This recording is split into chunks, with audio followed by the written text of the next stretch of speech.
Good morning, everybody.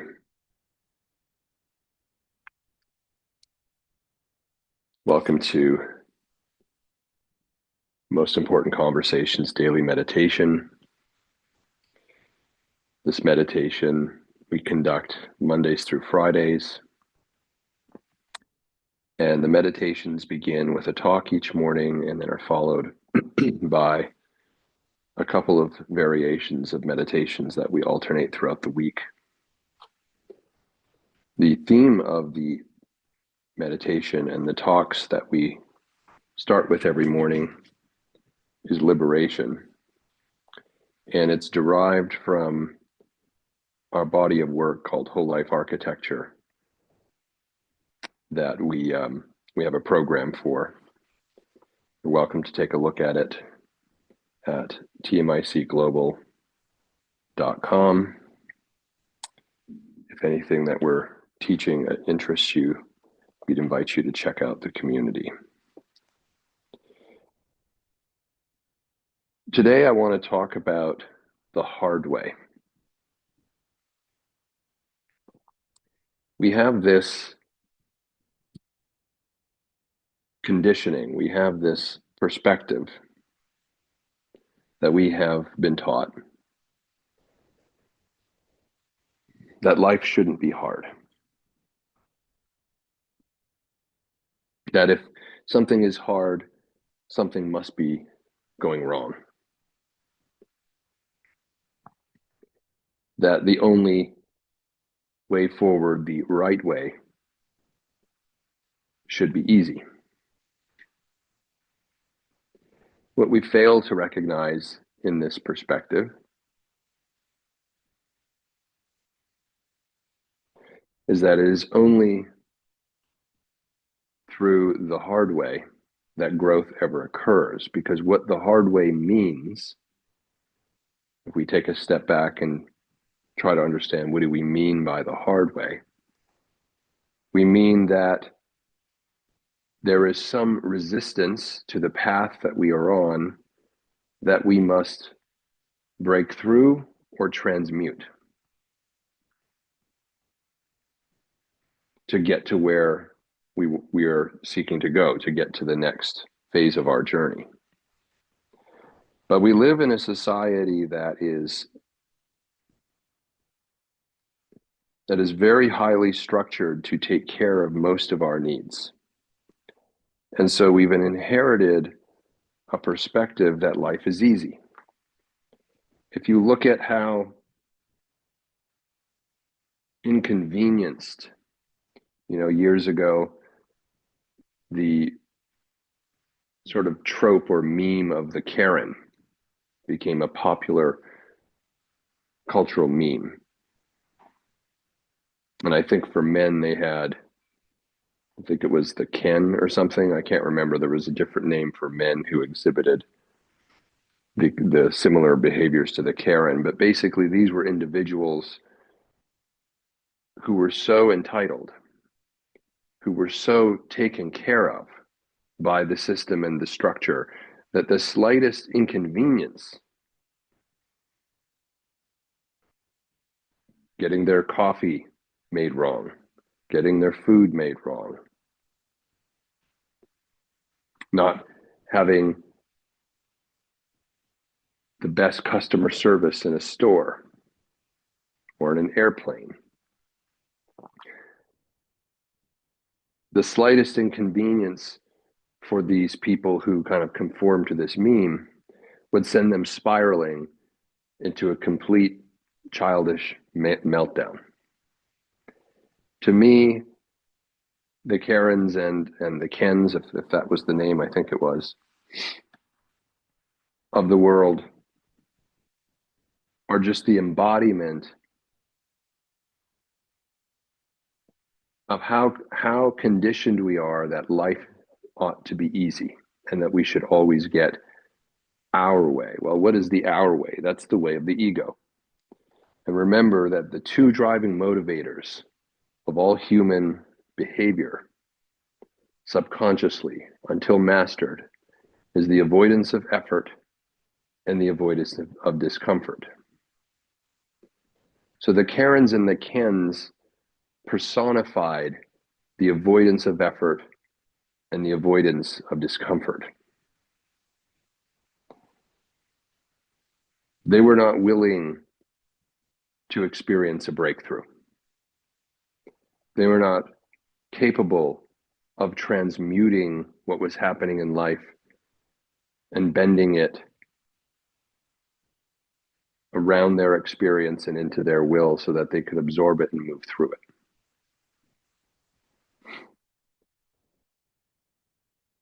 But it's a facade to believe that the way our society has been set up and structured is the way life is. We have set it up this way and have disadvantaged most of our people because the egoic mind of wanting everything to be easy, to avoid effort, to avoid discomfort, has been satiated with this conditioning. And so it begins to think this is reality. It begins to think that life should be this convenient, this comfortable. I remember when the pandemic was happening, and you could witness people having complete and utter meltdowns about the inconvenience of governments trying to wrestle with what to do with this, at the time, very early on, unknown pandemic. What would its symptoms be? What would the ramifications be for people's health? How do we stop it from spreading? There were many unknowns. And even the fact that our scientists had unknowns about the pandemic, for so many people, I say for the majority of people, was so intolerable to them. How could you not know what this is? How could you not know what the impact would be? How could you not know how to prevent it? How could you not know how to heal people from it? Because we've gotten so used to believing someone else out there has all the answers. Mommy and daddy are taking care of us. In this case, the state, the scientists. But these are all just people, just like us, on their own journey, doing their best, trying to figure out how to navigate through an uncertain, unpredictable, uncontrollable world. But we, in our conditioning, refuse to believe that the world is uncontrollable, that the world is unpredictable. And so we are not liberated in this state.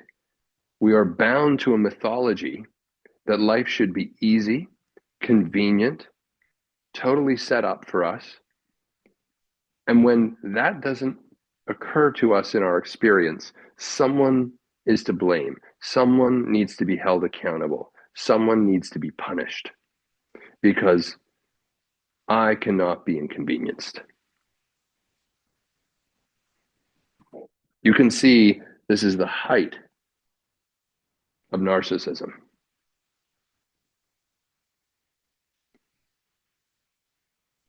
And so during the pandemic, which was a great experience to observe the state of where we are in our society, the state of our human nature. As Jay Leno put it on a talk show early on in the pandemic, he said, America is perfectly predisposed to win this war against the pandemic. We're totally set up for it because all that is required is to stay home and watch Netflix. And then he paused and said, and we couldn't even do that.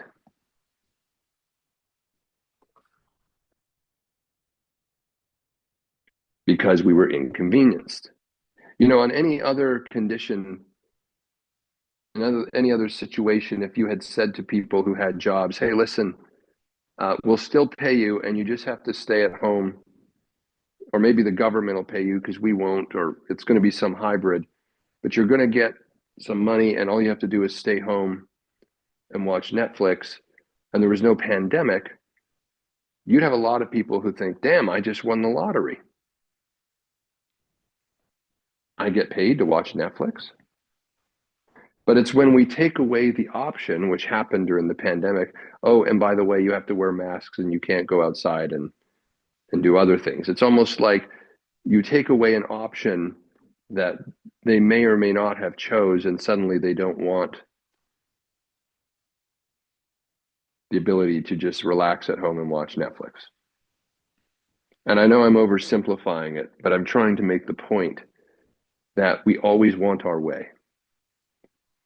And even when we get our way, if it's not in the proper conditions or the way we would want to get our way, then we complain about that. We're always in some form of dissatisfaction and complaint with our life because we're completely addicted to ease and comfort and effortless living.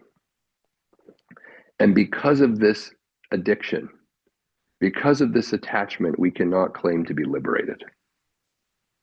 You are not liberated if life must go a certain way. If all of the variables need to be controlled just so they align with you, and now multiply that by 8 billion people around the world. Everyone wants it their way, effortless, no discomfort, and they want it now, and they want it unique to what they want, and that's 8 billion different iterations. You can see why we have a problem. This is not liberation. This is a form of slavery, self-slavery. If you really want to free yourself and experience joy and contentment and peace and happiness, you have to do it the hard way.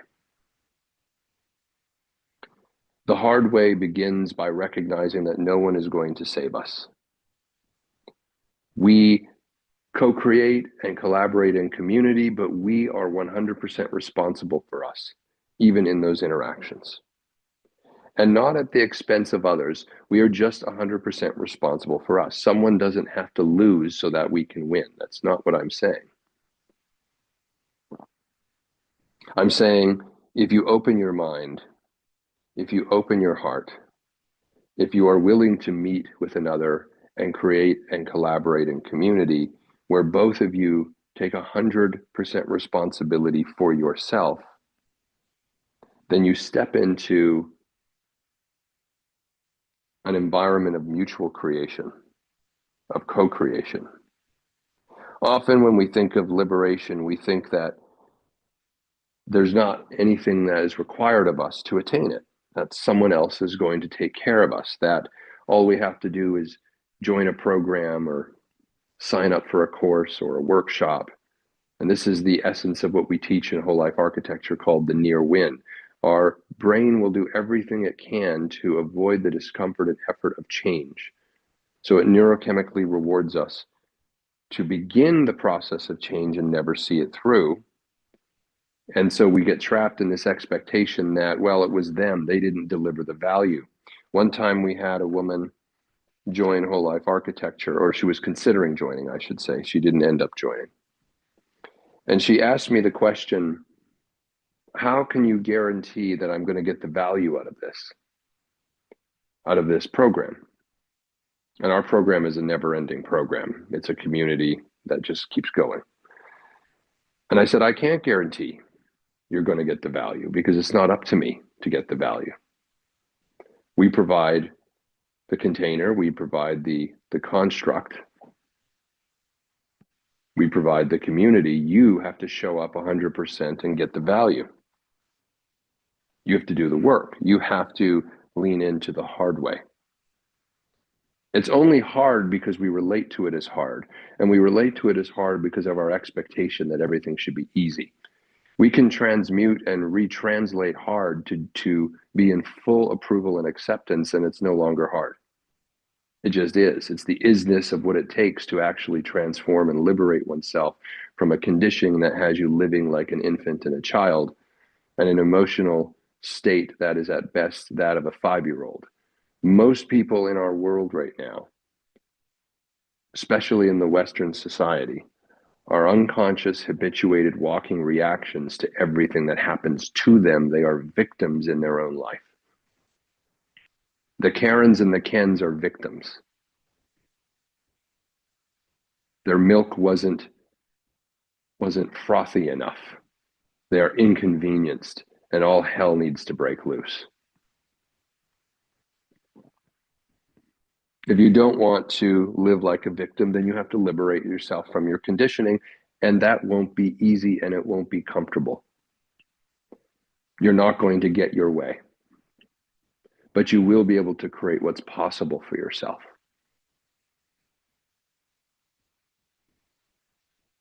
The idea that we don't have to do anything, that we're not called to step into something, that our path to liberation should be easy and convenient and effortless, is wishful thinking. It takes enormous effort to work your way through real life, to get centered into the different situations of your life at such an intimate level, a vulnerable level, that you begin to engage with your life from a place of co-creation as opposed to as a victim. You can either be victimized or you can dance with life. It's up to you. And if you dance, it's going to take effort. You're going to trip, stumble, stub your toe. It's going to take energy.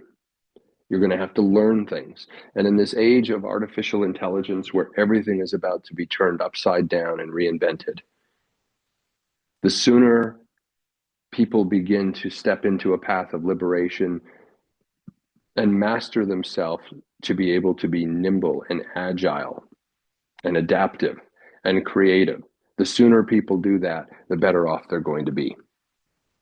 Because the state, the society, the structures that have made life convenient and effortless and easy up until this point are falling away. No one will be there to save you. But there will be people you can journey with. And that's what we've created at the Most Important Conversations, and what we have established and are continuing to invite people to in the Whole Life Architecture program.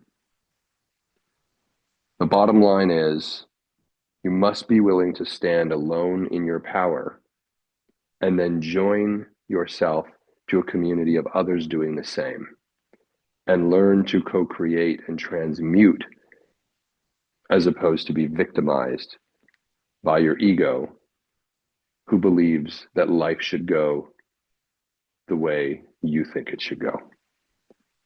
If that's where you're sitting today, you're in for some wild surprises over the next several months and years. But if you see the writing on the wall, I'd invite you and encourage you to get connected to a community of people journeying towards becoming more powerful, liberated versions of themselves. I'm going to invite Mignon now to guide us through our neurosculpting meditation for the day. Thank you so much, Chad, and good morning, everyone. In this meditation this morning, we'll let go of outdated patterns, stories, or beliefs, creating space for natural, intentional, and authentic ways of being. And I'll be guiding you using the 5-step neural sculpting meditation process, a process that helps calm the nervous system, prime the brain for creating supportive ideas, and gives you agency in how you move through life.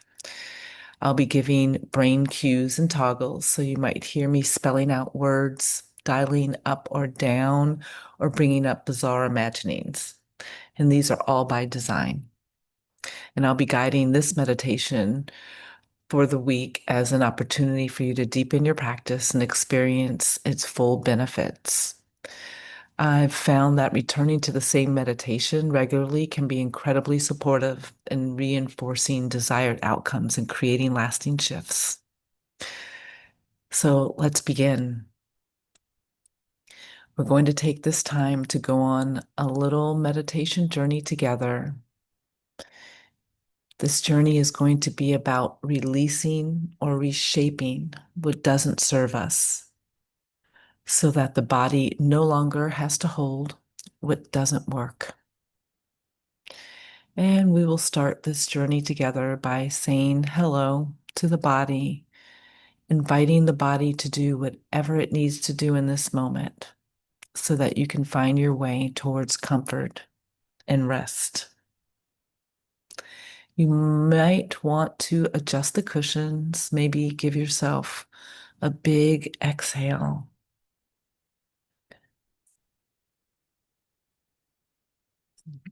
Because your body is nowhere else but right here, what would you like to do to make it even more comfortable?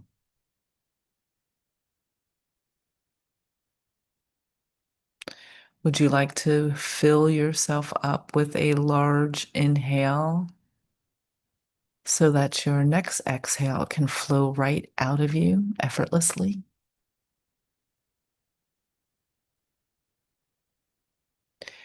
Your breath is breathing itself all the time. And in this moment, with your awareness, you can notice that.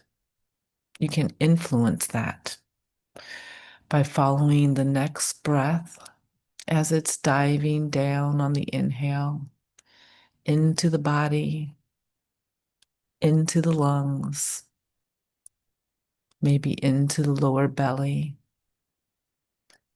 and following the exhale as it's rising back up, spilling out of your body, emptying and softening.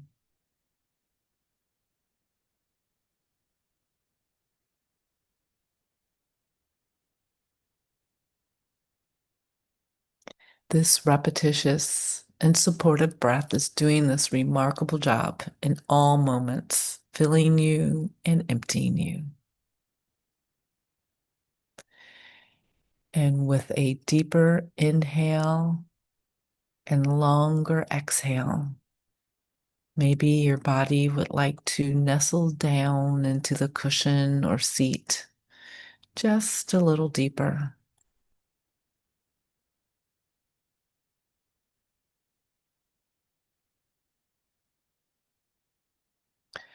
Your awareness can notice the points of contact between your body and the cushion. You might like to make even more contact by releasing any gripping or allowing your weight to connect deeper into the seat or cushion onto the ground.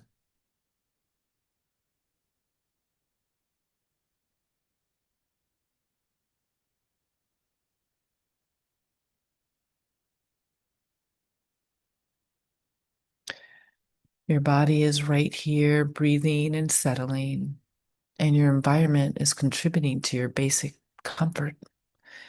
In what ways is your environment contributing to your comfort? What do you notice?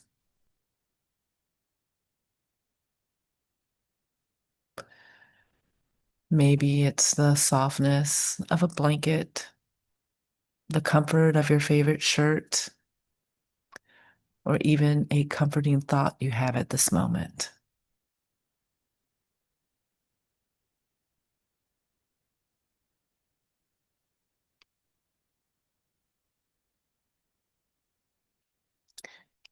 And because you're breathing and settled, your breath is invited to deepen comfortably and naturally in and out.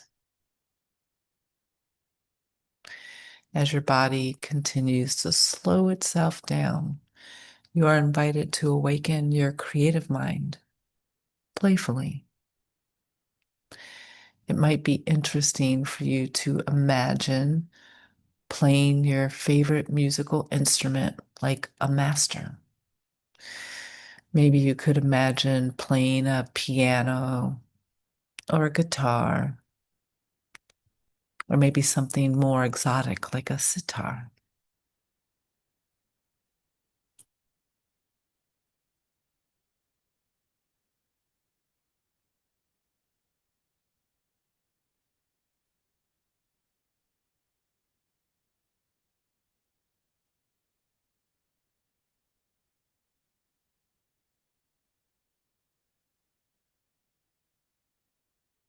Or maybe it's more interesting instead to imagine you could have superpowers.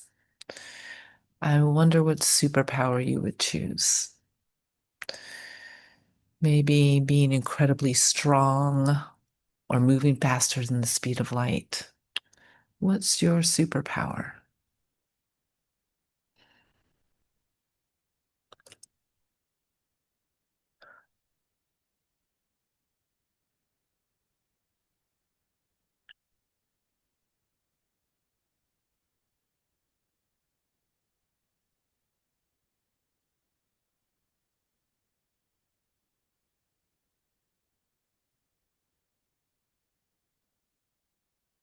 This is your creative and narrative mind. Your body is always listening. And with your body listening so well, I would remind you that you are the author, not me, not anybody else. You are the author of this journey, a journey to identify and release what does not serve you in order to create the space of your authentic self. So I wonder if you might bring to mind a simple STRESS,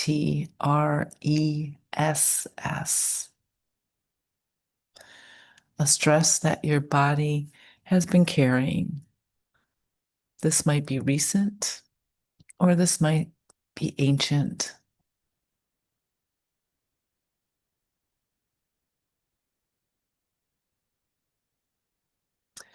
It might come to you as a conversation or an image, maybe a memory.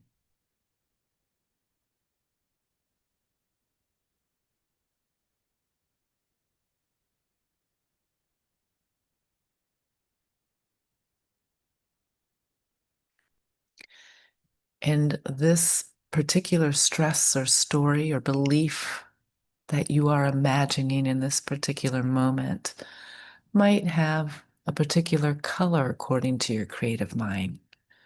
What is that?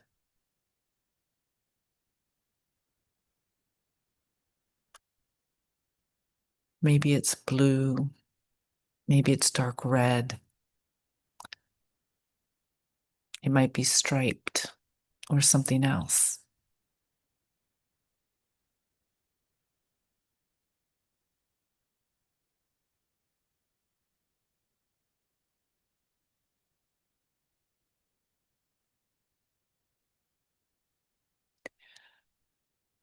How would your creative mind describe the texture of this story or belief?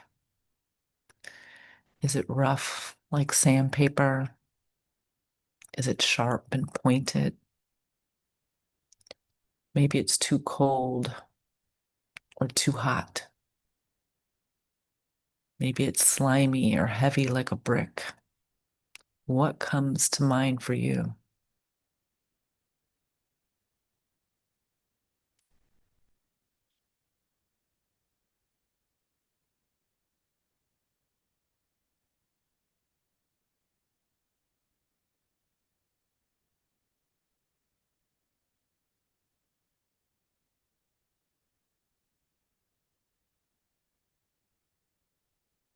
And yet, all the while, your breath is breathing itself and your body is supported, and you are exploring and identifying and imagining. But if you were to dive down into the body And if your mind could scan your body and find the location wherever you might believe the stress or story lives inside of you, where does your mind go?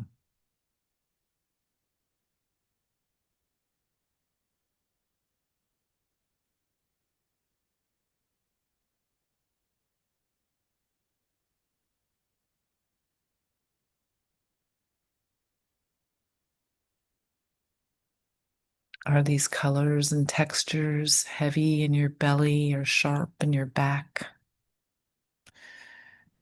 or cold in your fingers?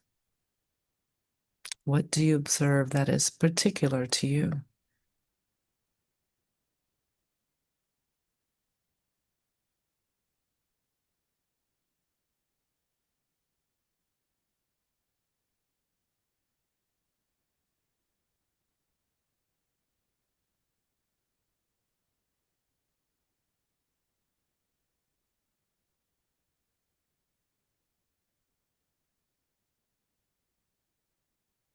And you might remember how well your body listens to your thoughts. So the invitation is for you to use your thoughts in this moment to imagine doing something different or better with what you are observing. So if what you are observing is stuck and heavy, perhaps you imagine melting it and letting it spill right out of you. If it's too sharp, maybe you imagine filing down a sharp edge. If it's too intense, you could imagine dialing it down, down, down from 10 to 1. What does your creative mind get to do in this moment when you give it permission?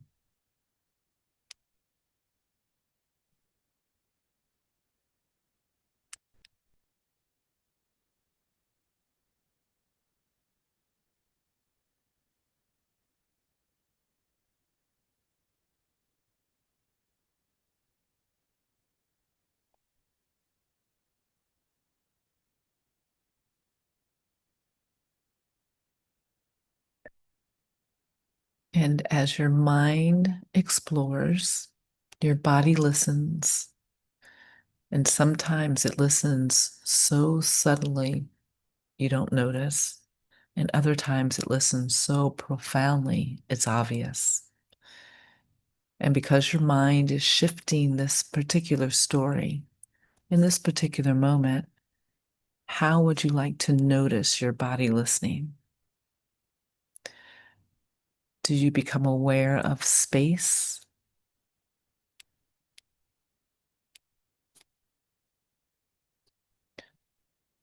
Do you become aware of shifting sensations?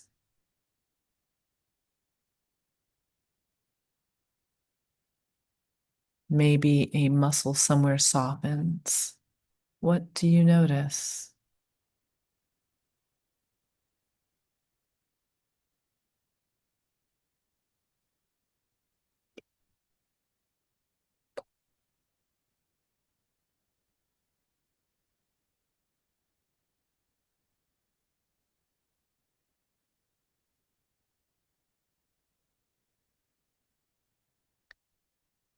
You are bearing witness to your body's response to your mind. And if you imagined, felt, perceived a shift that supports you better, you're welcome to remember that shift by anchoring into it. You're welcome to place your non dominant hand on the part of the body that is shifting, or you can make a gesture reminiscent of this. So when you make it tomorrow, you're reminded of the shift you are creating in this moment.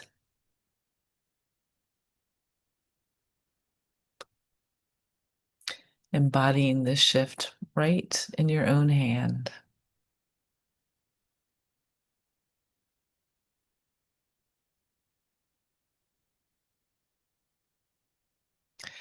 Or what if this shift could be represented in your mind by a scent? What could it smell like? A smell that you could breathe in tomorrow that could bring you right back here.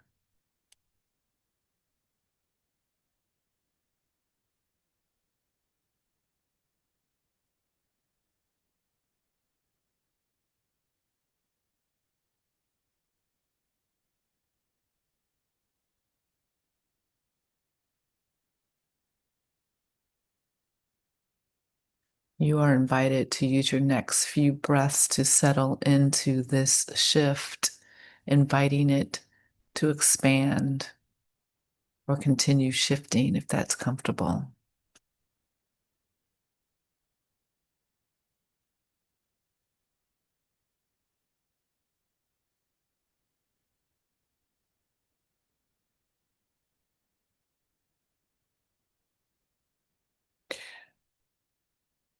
And your breath is breathing itself, and the body is supported.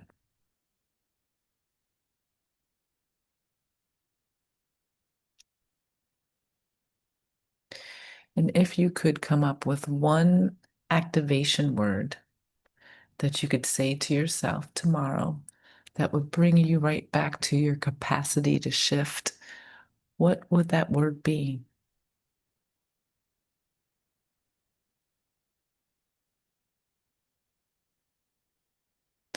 This might be a word that means something to you, or this might be nonsense.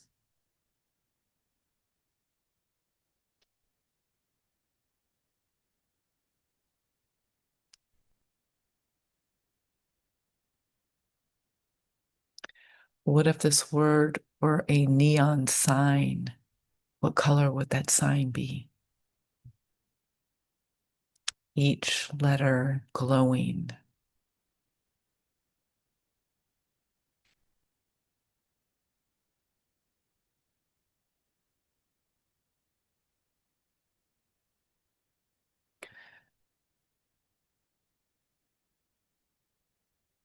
And each and every time you use this word or your hand gesture or smell that scent or go on this journey, you will strengthen your ability to shift what doesn't serve you.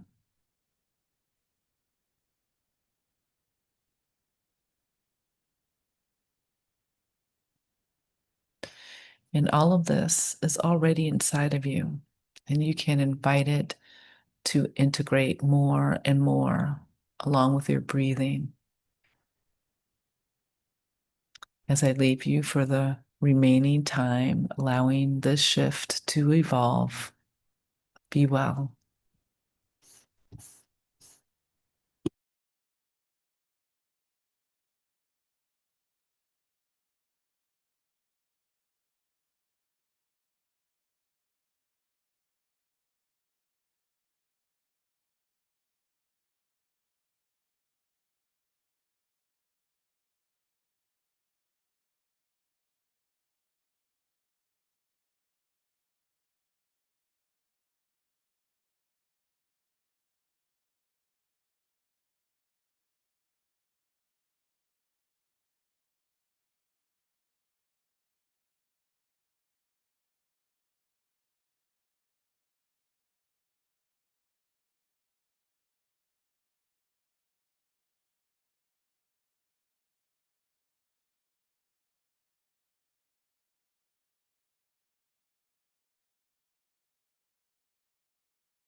And welcome back, everybody.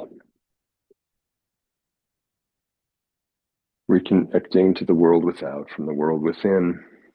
and as you move out into the world without today, consider how much resistance you experience from situation to situation in the moment. Don't think about it in advance, but try to be aware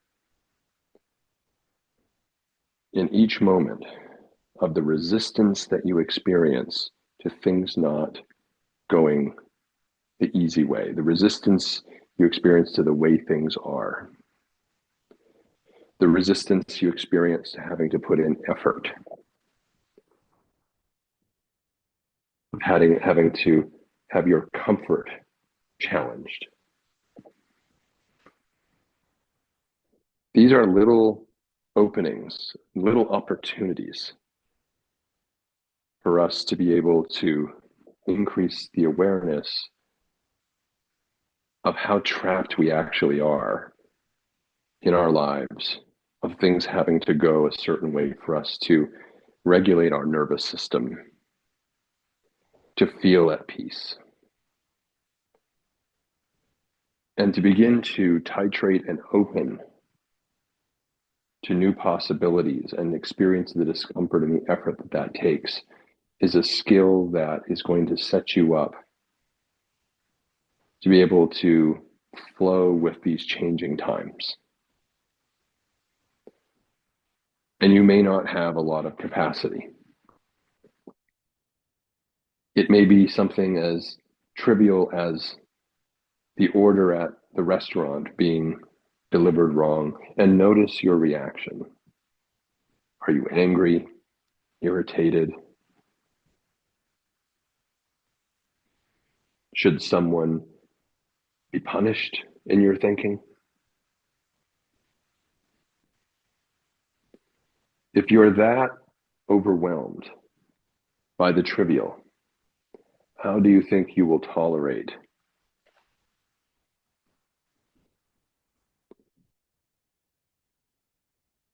the big changes that are coming? And even deeper, how will you be able to thrive, not just tolerate? Most of us are good at tolerating, but we can't even tolerate small inconveniences, let alone be able to move with the flow of them in grace and in power. Most of us are tolerating a life by default. Many things in our life we don't love or approve of, but we tolerate them because they are, in our mind at least, better than the unknown, because the unknown requires discomfort and effort. But we stand on the precipice of enormous change, of enormous unknowns. And if you can't even tolerate the inconvenience at a restaurant or a store or being in traffic, how are you going to thrive and flow when the systems and structures of our society are completely upended because of changing dynamics with artificial intelligence, a global economic shift, changing geopolitical dynamics? It's time to get serious. It's time to get aligned. It's time to liberate yourself from these traps that will consume you if you don't otherwise do so. So as you go about your day, look for those opportunities, those places, those irritants, those inconveniences. And there's nothing to do except to observe them at the moment. Even the awareness that you have this going on will start to slowly nudge your capacity. And if you're up to wanting to work on this, then I'd invite you to check out TMICglobal.com and our whole life architecture program. Wishing you all the best today, and we will continue our work tomorrow.